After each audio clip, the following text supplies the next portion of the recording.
Department of Justice, the likelihood you win that case is low. The risk of losing that case is high. I wouldn't pursue it if I were the Attorney General. Even if people are telling you what they thought and they're telling you that they were inspired to act sure, by but the president's going to say, my advisors told me I won. I thought I won. That wasn't a conspiracy. No, but none of his advisors told him that he won. Not one of his advisors told him he won. Don, you've got to go not to the court of public opinion, but to the court of law. No. Hold on. You're not hearing what I'm saying. I'm hearing every single person who testified, his advisors told him, and I'm not saying you're wrong. I'm saying on this one, every advisor, on this one you're wrong. Every single advisor told him that he lost. No, you're wrong. The only people who told him that he won was Rudy Giuliani and the crazy the voting box people. Don't you think the defense can find witnesses who said the president thought that he won? Come on, Don. The defense is going to find people who said the president believed he was right. How can this be a conspiracy if the president said he was trying to defend democracy?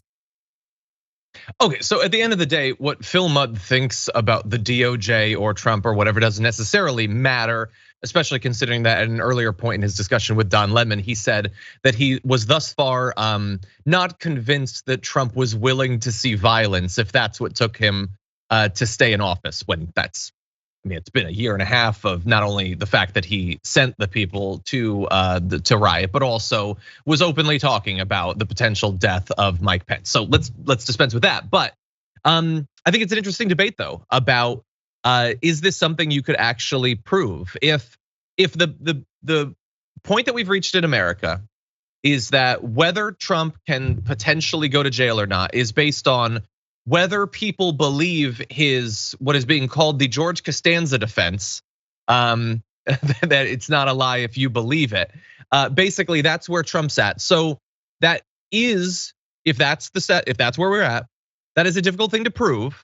That said, as Don Lemon points out, many of his advisors have come forward and said that they were very clear to him that he had not actually won. At a certain point, Brett, how much should you have to, or do you have to prove that a person is sort of being willfully ignorant? And is this worth picking up, considering that it might be difficult to actually prove? And if he were, and by the way, really fast, and if they were to pick it up and they didn't prove it, and he was exonerated, that could end up making him look better than if you didn't pursue it at all. Yes, I agree with that last part. You could end up doing what, giving them the opportunity. Well, basically, it used to be the situation where if someone was impeached, that was a bad thing for them. Yeah. And that's not the case anymore. Because, and the reason that that's not a bad thing anymore hinges on and that they still go through with it, hinges on the fact that Don Lemon is like most people. Most people are like, hear what seems like a prosecution go on during the hearings, hear a complete case front to back, and say what a lot of us have been saying for years, and a lot of moderates as well have been saying, this guy did something illegal, right? But as Mudd points out, no, that's not necessarily what you can get him on. What I think we should hope for is there was a moment where knowingly Donald Trump lied to the American public about what Mike Pence's actual position on the election was. So he knowingly did libel or whatever. He impugned the character of Mike Pence. So I'm hoping we can have some kind of Johnny Depp, Amber Heard style civil suit about defamation of character, where Donald Trump misrepresented Mike Pence's position. Let's go to that. Yeah, go really fast, because you mentioned that. So let's jump to graphic 2. Greg Jacob, who was legal counsel for the former vice president, said that Pence's team was, quote, shocked and disappointed that Trump put out a categorically untrue statement the day before the insurrection, saying that the president and vice president were in total agreement that Pence had the power to overturn the election.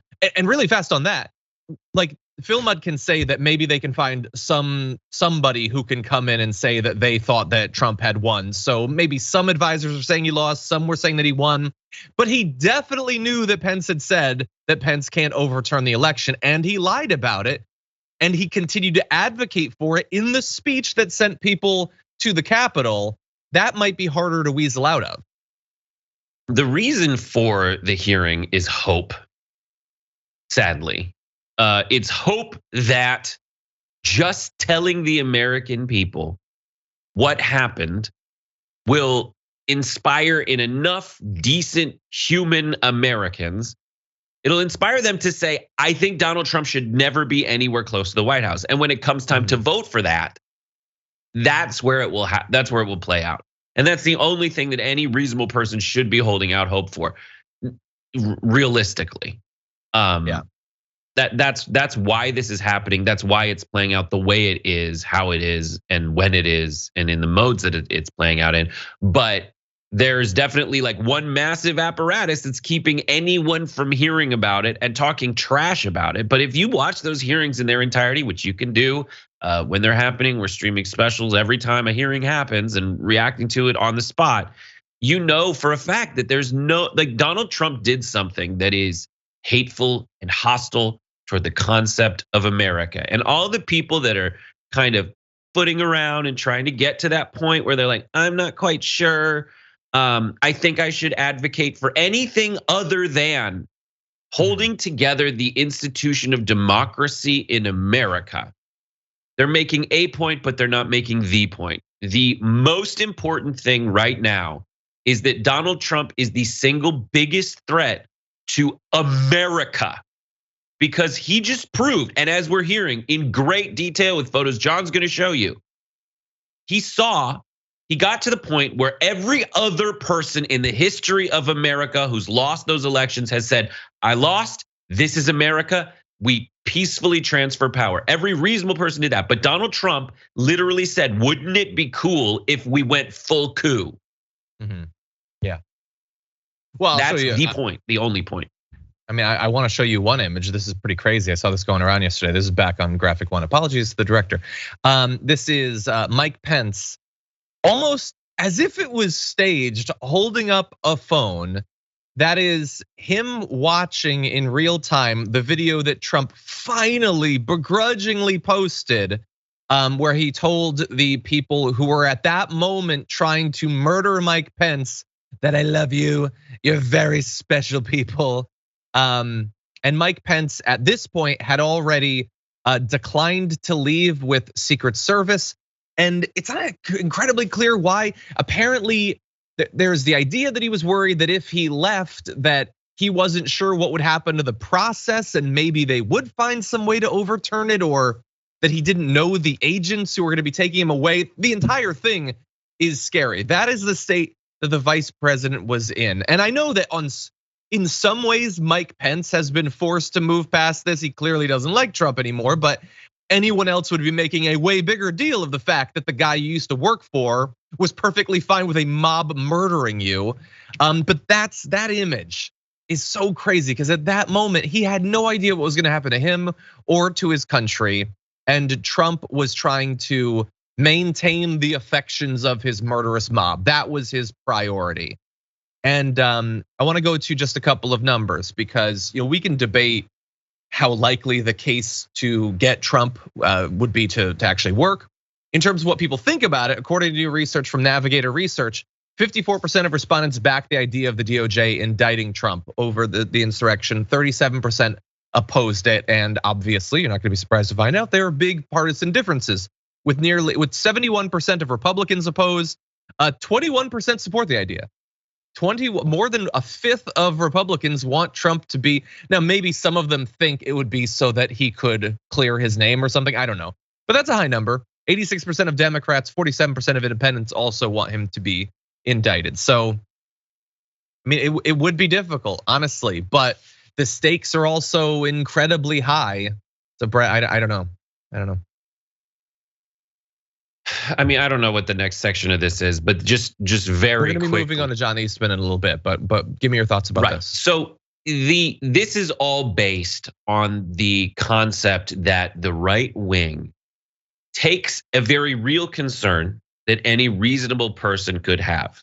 This is their move, right? One of the many, but they take a real concern a reasonable person could have and start just hammering that idea home.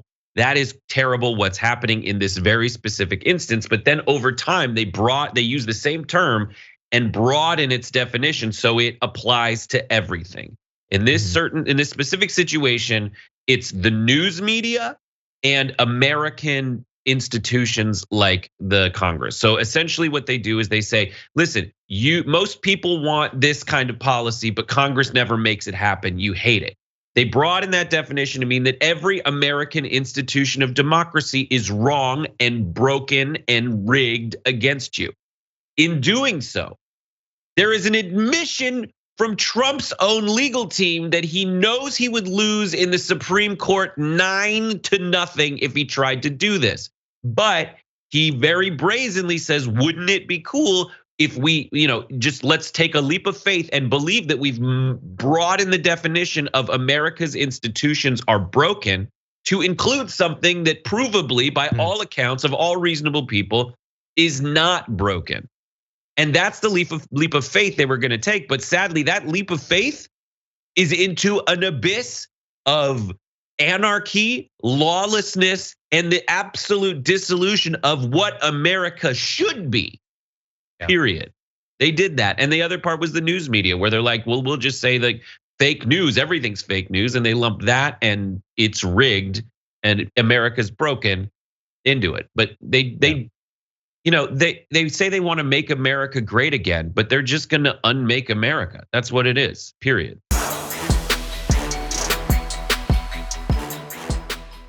For more political news, breakdowns, interviews, stories of activism, and me trying my hardest to care about the occasional big celebrity news story, subscribe to our YouTube channel at youtube.com/The Damage Report. And you can ring the bell wherever it is so you don't miss anything.